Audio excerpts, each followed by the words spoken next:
Kenapa hidup di sini disebut dengan dunia? Karena sifatnya begitu singkat, mendekatkan Anda pada kematian untuk berpindah. Jadi kalau Anda pindah hari, bukan semakin menjauh dari kematian, semakin dekat. Karena itu keunikannya semua yang Anda alami berlangsung seakan-akan cepat. Kayaknya baru kemarin ya, kita ketemu, sekarang sudah jumpa lagi.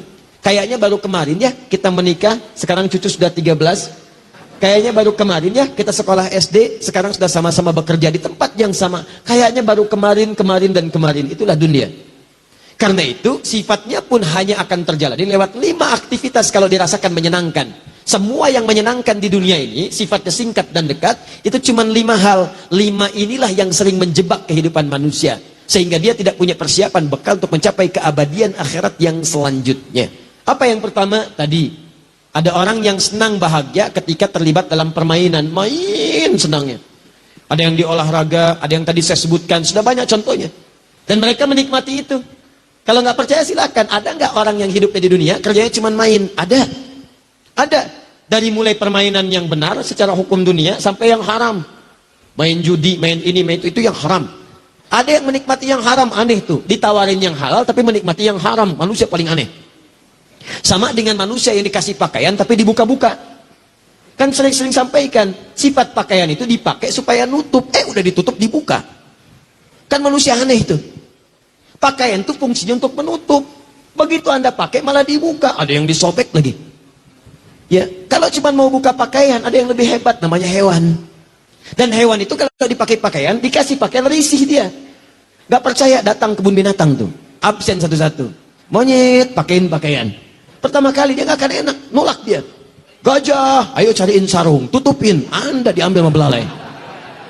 Gak percaya, tes aja. Singa, kasih daster, hakan tuh.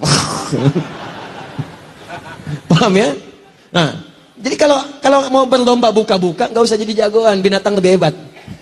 Sudah, tempatkan sesuatu pada tempatnya. Dunia pun tempatkan pada tempatnya. Jangan dunia kemudian dibawa ke arah yang sifatnya sebetulnya sifat akhirat. Dibawa ke dunia yang gak akan nyambung. Sama dengan sifat dunia mau dibawa ke akhirat, gak akan kesampaian. Sifat akhirat abadi, mau ditempatkan di dunia gak akan nyambung, karena Anda akan meninggalkannya. Maka tidak ada yang abadi. Maka yang pertama, banyak orang terjebak pada permainan. Ini dia. Hidupnya cuma main aja. Sampai turun hadis qudsi. Qala Rasulullah sallallahu alaihi wasallam, haddatsana qala Allah azza wa jalla, ibadi. Kata Rasulullah, Allah Subhanahu wa taala menyampaikan, ibadi, duhai hamba-hambaku, khalaqtuka lil ibadati fala tal'ab. Aku ciptakan kamu itu buat ibadah, jangan banyak mainnya. Sebab ibadah itu buat bekal kamu pulang.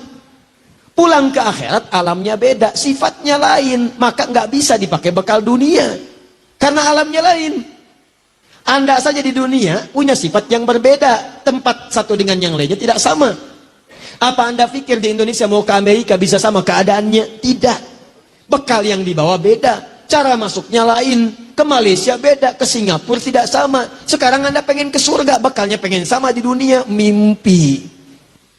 Bangun dari mimpi.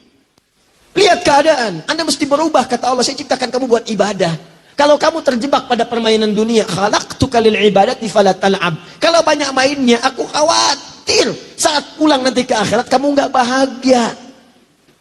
Lihat anak bahagia, lihat cucu bahagia, main dengan cucu, main sepedaan, main ini, main itu.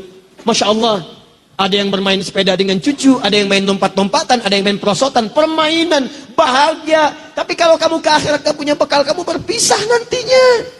Bapak ke surga, anak ke neraka. Istri ke surga, suami ke neraka. Anak ke surga, bapak ibu ke neraka. Apa antum tega ngelihat anak antum berpisah dengan antum di akhirat? Sedangkan Anda yakin akan ada surga, Anda yakin ada neraka, Anda yakin ada kematian, Anda yakin ada kuburan. Bahkan Anda menyolatkan kawan Anda, mengantarkan dia ke kuburan. Pertanyaannya, Anda yakin wafat tapi tidak siap-siap dengan bekal wafat Anda. Anda yakin pengen ke surga tapi mengerjakan amalan yang menjauh dari surga, kan aneh. Wa qasamtu laka rizqaka fala tat'am. Kalau kamu benar-benar ibadah, aku telah tetapkan rizkimu. Kamu jangan khawatir. Rizki kamu itu telah tetap. Surga kamu yang belum teratur. Hadis qudsi. Rizki kamu tetap sebelum kamu wafat, aku berikan. Tidak ada orang wafat yang tidak mendapatkan rizkinya. Semua diberikan. Jangan takut, kata Allah. engkau kerjakan ibadah karena aku jadikan kecil dunia, aku tundukkan untukmu, mudah. Tapi kalau engkau berpaling padaku, bermain-main dengan dunia, maka aku akan jadikan engkau tertunduk mencari dunia. Capek tuh, 24 jam capek, cuma putar-putar, berangkat kerja, berangkat gelap, pulang gelap, cuma tidur, balik lagi, nulis ini, capek sendiri. Begitu dapat sakit, sholat gak sempet, tahajud gak bisa, baca Quran gak ada. Aku tundukkan engkau capek dalam urusan dunia, dan engkau tidak akan mendapatkan dari rezeki itu, tidak akan mendapatkan apapun dari rezeki itu, kecuali sesuai dengan apa yang telah aku tetapkan. Jadi kalau saya tetapkan untukmu 1 miliar, kamu mau merangkak pun, Anda mau terus habiskan waktu untuk dunia, dapatnya cuma segini juga, nggak akan nambah, kata Allah. Nih, cukup sudah bermain. Apalagi kalau mengerjakan perbuatan yang tidak ada maknanya. Bolak-balik, lontang-lantung, tiap malam cuman pergi sini, pergi sana, lihat ini, lihat itu. Nggak ada pekerjaan yang dikerjakan, ukuran dunia pun tidak dianggap benar. Maka itu yang disebut dengan lahwun namanya. Wa minan nasi may yashri lahwal hadits liyudilla an sabilillah. Awas, innamal hayatud dunya. Awas, i'lamu annamal hayatud dunya la'ibun wa lahwun. Sesuatu yang tidak ada manfaatnya. Awas, hati-hati, maaf. Lahwun itu yang tidak ada manfaat, gak ada isinya. Ngobrol sana sini gak ada isinya. Cerita-cerita gak ada isinya. Daripada lisan dipakai cerita gak ada isinya, kenapa gak bisa dipakai baca Quran? Kenapa gak dipakai zikir? Apa Anda sibuk membuat tertawa orang lain sehingga satu saat Anda ditertawakan? Ayo silakan sibuk bikin tertawa orang. Bikin cerita ini, bikin cerita itu, semua. Sampai laki-laki jadi perempuan, perempuan jadi laki-laki. Begini, begitu. Demi Allah saya katakan, ayo luaskan rumah Anda. Ribuan hektar, kalau bisa bangun, ayo silakan. Begitu Anda meninggal, lihat tempat meninggal Anda. Sekali-sekali main ke kuburan. Supaya Anda tahu tempat berpulang Anda cuma segitu tuh. Cuma 2 meter, cuma 3 meter. Sekarang Anda luaskan urusan dunia, Anda nggak punya perbekalan sampai ke akhir. Silakan main-main, silakan. Bikin tertawa, dan satu saat Anda akan ditertawakan oleh orang lain. Silakan. Dua Anda yang senang ngobrol-ngobrol, cuman kumpul, cuman ngobrol, gak jelas yang dibicarakan. Cuman kumpul-kumpul, bicara ini itu, gak ada maknanya, gak ada manfaatnya. Cuman kumpul-kumpul aja, cuman ngobrol-ngobrol aja. Nih lahwun namanya. Gak ada nilainya. Anda gak punya nilai sisi Allah Subhanahu Wa Taala. Dan uniknya ada orang-orang yang menikmati itu, dan dia bahagia dengan itu. Kumpul, cuman ngobrol aja. Ada yang merokok, ada yang ngisap sisa, ada yang ini itu, ada yang macam-macam. Cuman buat ngobrol aja, dan uniknya dia menikmati itu.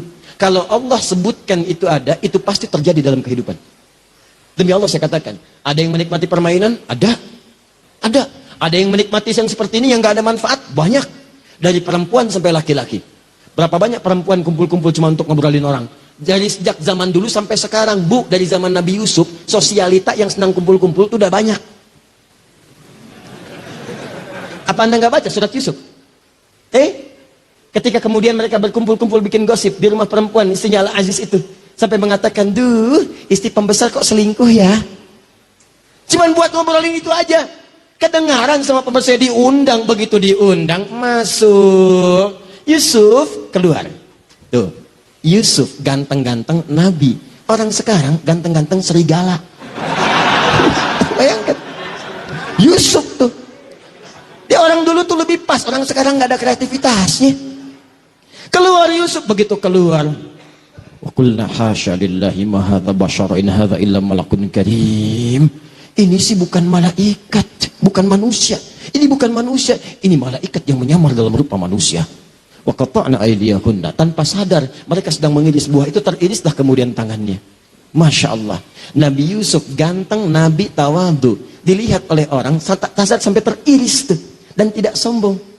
Antum bukan Nabi, Rasul bukan, ganteng antum tidak seganteng Nabi Yusuf. Ibu-ibu lihat antum gak kepleset. Kenapa antum tidak merasa dekat dengan Allah? Coba lihat.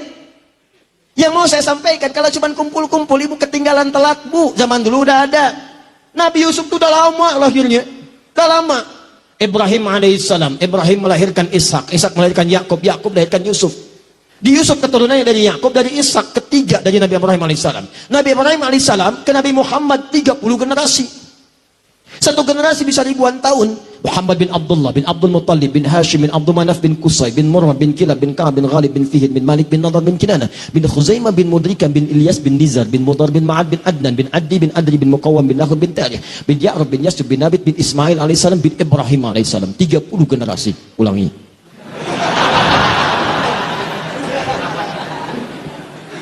Setiap generasi ribuan tahun ke Ibrahim alaihissalam.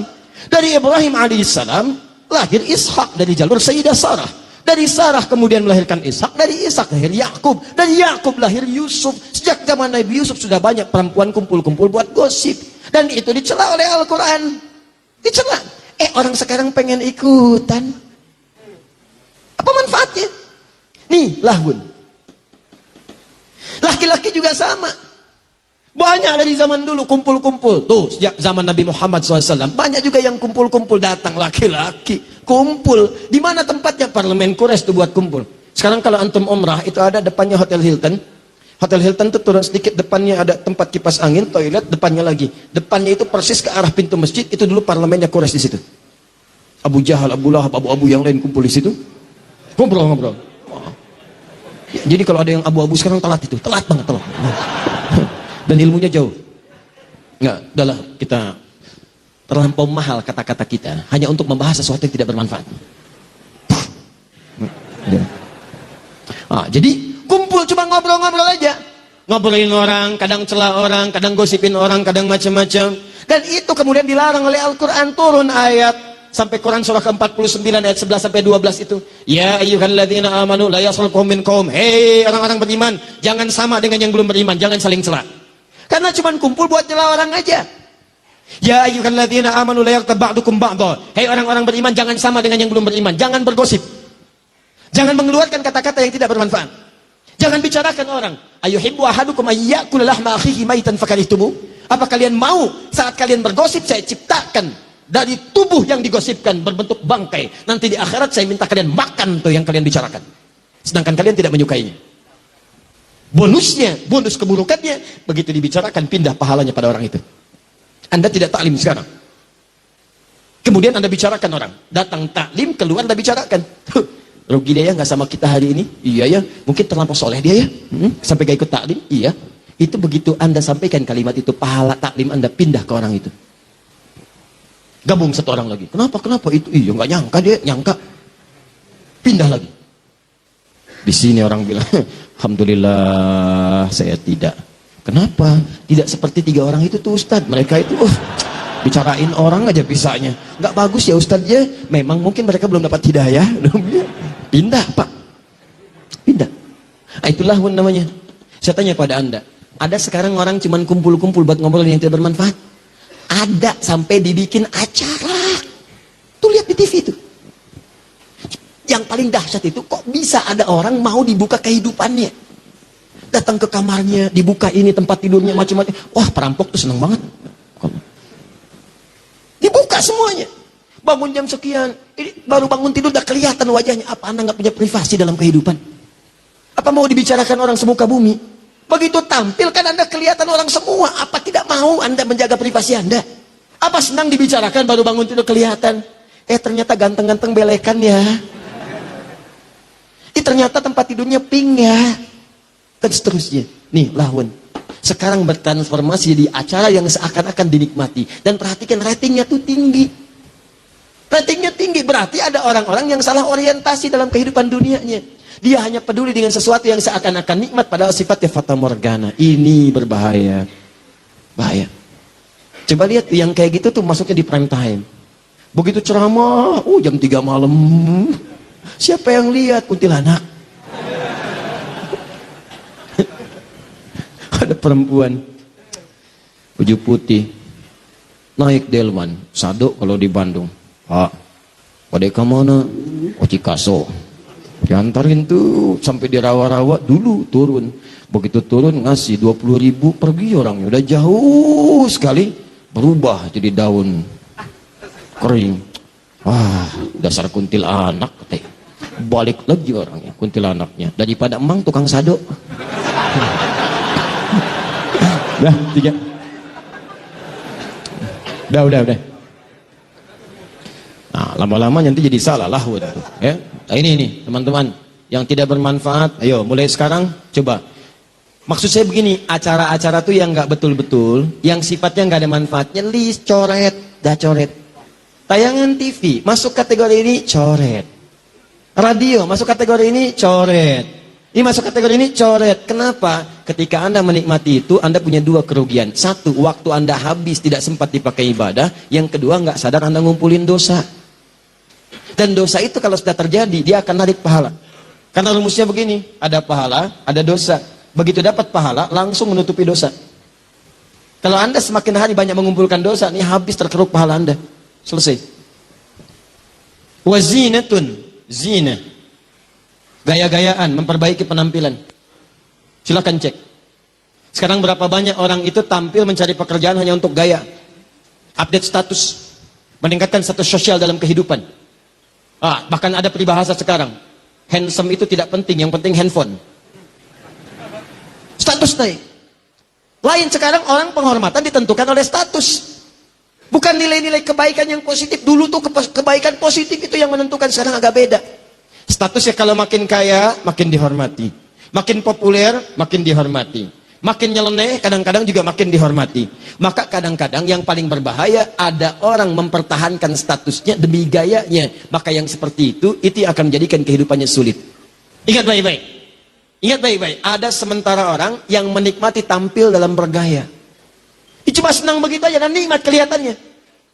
Lihat, Masya Allah, pakai mobil ini. Dan dia merasa nikmat. Padahal kata Al-Quran, nih, itu mata'ul ghurur. Kesenangan sementara yang menipu. Begitu Anda terangkat, seakan-akan dunia datang kepada Anda. Begitu hilang popularitas Anda, ini yang jadi persoalan. Zinatun, gaya. Dalam fisika, hukum gaya berbanding lurus, hukum Pascal dengan tekanan. Rumusnya F berbanding lurus dengan P.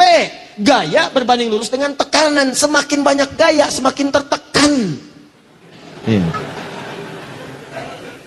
Jadi kalau orang, persoalannya, kalau sudah kehilangan sumbernya, energinya udah nggak ada nih untuk dorong gaya nih. Bahannya udah nggak ada, supportnya nggak ada, uangnya nggak ada, tapi gaya masih dipelihara, maka tekanan akan muncul di sini. Itulah yang menjadikan bahkan diri Anda bisa dijual pada orang lain. Dan seterusnya. Dan yang seperti itu kita doakan. Bawa lagi kepada kebaikan, bukan diolok-olok. Ini ada orang sedang merasakan susah. Dia langsung ditampakkan supaya berubah. Allah tampakkan itu karena Allah sayang kamu berubah. Jangan sampai kamu meninggal dalam keadaan demikian, kamu tobat. Anda malah membantu dia untuk merenungkan dan mendalami apa yang dia rasakan, sehingga seakan-akan dia merasakan gak ada guna dalam kehidupan. Itu angkat, bukan didorong dengan hal keburukan. Ada yang bikin parodi, ada yang bikin jualan roti 80 juta. Apa yang udah dapat? Untuk apa? Gak ada manfaatnya. Bangun malam, sujud, mohonkan, ya Allah, jadikan si fulan mendapatkan hidayah. Ya Allah, berikan ketenangan dan berikan dia untuk berpikir supaya dia bertobat. Bantu begitu. Dan Allah Adam, mungkin dia akan jadi perempuan paling utama di hadapan Allah ketika bertobat. Bukankah ada seorang perempuan dihinakan pada waktu dulu, gara-gara kemudian beri minum anjing, dia kemudian dia bertobat dan surga baginya. Ingat ya, baca hadisnya mesti utuh. Jangan separuh-separuh. Kalau separuh-separuh Anda bermasalah. Perempuan ngasih anjing air minum, ya anjing yang haus diberi minum, bisa masuk surga. Wah, kalau cara bacanya begitu. Banyak pertemuan perempuan bertebaran malam-malam hari. Apa pekerjaan kamu begini? Apa nggak takut dengan Allah? Gampang, besok cari anjing kasih minum.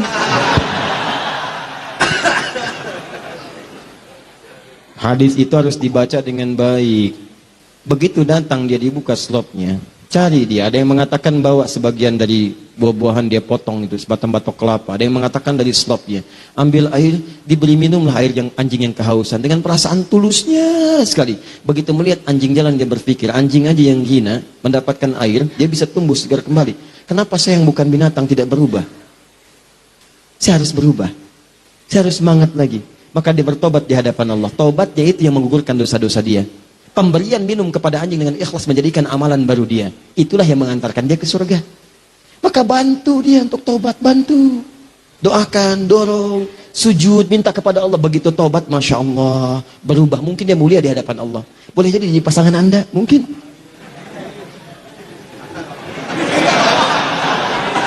Masya Allah.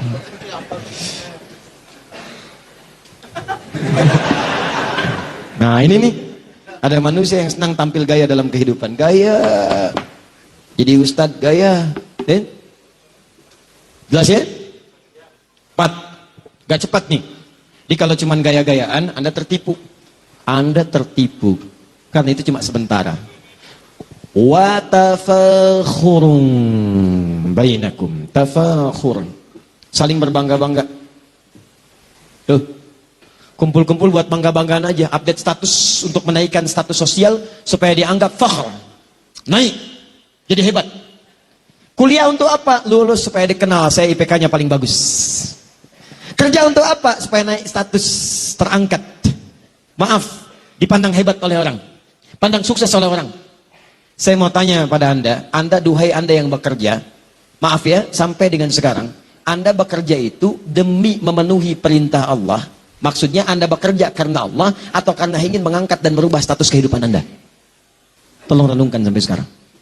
Kalau pekerjaan Anda hanya sekedar untuk mengangkat dan merubah status Anda, dan Anda tidak pernah terfikir mendapatkan ridha Allah, maka Anda sedang tertipu dengan urusan dunia. Ingat baik-baik itu. Dan semua nilai pekerjaan Anda tidak akan bernilai di hadapan Allah Subhanahu wa Ta'ala. Padahal yang paling hebat, seorang lelaki ketika dia mencari nafkah dan diniatkan karena Allah, demi Allah saya katakan, mulai setiap langkah pertamanya itu sudah dihitung sebagai pahala oleh Allah Subhanahu wa Ta'ala. Sudah ada pahalanya. Ibu juga demikian. Dan dua ayat itu digabungkan di surah yang sama, di ayat yang sama. Bahkan turunannya disebutkan, bahkan imannya dibawa. Dasarnya Quran surah keempat ayat 34, detilnya Quran surah kedua ayat 168, pembawaan iman dan pahalanya Quran surah kedua ayat 172, peningkatan takwanya di Quran surah ketujuh ayat 96. Itu janji Allah. Kalau Anda benar mengerjakan itu, bukan cuma dicatat sebagai pahala. Kata Allah, jangankan kamu keluar menginjakan kaki, sebelum berangkat saya datangkan rezeki ke tempatmu. Tuh, kurang apa lagi? Kelima, watakathurun fil amwali wal aulad. Ini yang paling banyak, nomor 5 ini. Kehidupan di bumi itu merasa seakan jadi bahagia, di dunia itu terasa sekarang mengembirakan, yarhamukallah, menyenangkan.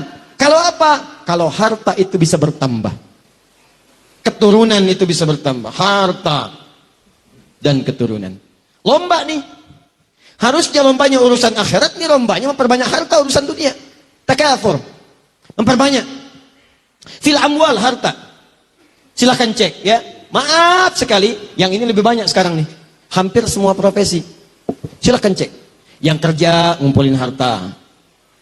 Bahkan yang paling bahaya, ketika seseorang mendakwahkan urusan dunia, tujuannya untuk urusan akhirat, tujuannya untuk dunia, ini yang paling bahaya. Ketika ustadz pun sudah ikutan pada yang seperti ini yang paling berbahaya. Ustadz ceramah hanya sekedar mengumpulkan amplop saja. Ustadz ceramah hanya ingin dibanggakan punya popularitas. Dan dia tidak siap kemudian untuk menerima pelajaran-pelajaran yang lebih baik. Dia tidak siap berbagi. Dia tidak menyadari kekurangan ilmunya. Akhirnya apa yang terjadi? Karena pengennya tafakhur, ingin dianggap orang yang hebat saja, maka dia tidak bisa merekomendasikan pada orang lain. Dia merasa harus dengan dia saja. Jangan belajar pada yang lain. Jangan dengan ustadz ini. Anda dengan saya saja. Nih, tafakhur. Harta, kumpulkan, ambil, pilih-pilih. Kalau kira-kira kasih amplopnya besar, datang. Sampai muncul istilah di ilmu hadis. Kalau amplopnya tebal, itu sahih. Amplopnya lemah, itu dhaif. Kalau amplopnya sedikit tapi banyak dari berbagai hal, sahih digoyrihi. Itu yang bahaya. Sampai muncul istilah da'i seperti air. Air itu dibagi 3. Ada air hujan, kemana-mana tuh datang. Itu semua tuh dihujanin tuh. Gak peduli mau rumput, mau mawar, semua datang. Itu yang bagus. Sana sini datang, gak peduli dia. Mau dikasih urusan dulu, gak ada. Karena kontraknya dengan Allah, bukan dengan manusia. Saya itu kecil lah, karena nilainya. Jangan takut dengan dunia. Demi Allah saya katakan, rezeki kita itu udah diatur, jangan takut. Pergi sana sini. Ada yang seperti airnya itu sumber mata air, sumber air, mata air. Dia udah nggak bisa kemana-mana, cuman orang datang ke situ. Datang, minta sanad, minta ini, minta itu, masya Allah. Itulah sumber air, mata air. Yang ketiga itu yang paling bahaya, ulama air pam. Dai air pam yang kalau nggak dibayar, rekeningnya nggak muter. Kerannya nggak muter tuh, kerannya nggak muter. Ini yang bahaya. Nah, sekarang coba renungkan, betapa banyak orang merasa bahagia karena hartanya itu terkumpul banyak. Sekarang ukuran bahagia harta. Sekarang ukuran bahagia kalau punya pasangan yang ideal, muncul di majalah, diupdate, dilihat, kelihatannya ini yang paling bagus, senang, sehingga punya keturunan, itu kan? Yang paling membahagiakan ketika Anda kepelaminan, wal aulad. Bagaimana bisa punya aulad kalau nggak ada pasangan? Yang membahagiakan ketika Anda punya status, handphone baru, rumah baru, mobil baru, foto, ceklik, update. Sekarang begitu. Itu fata morgana. Itu fata morgana. Bahkan ada yang sudah paham fata morgana, masih diupload juga. Ceklik di fotonya, mobil baru walaupun cuma fata morgana. Susah manusia begitu.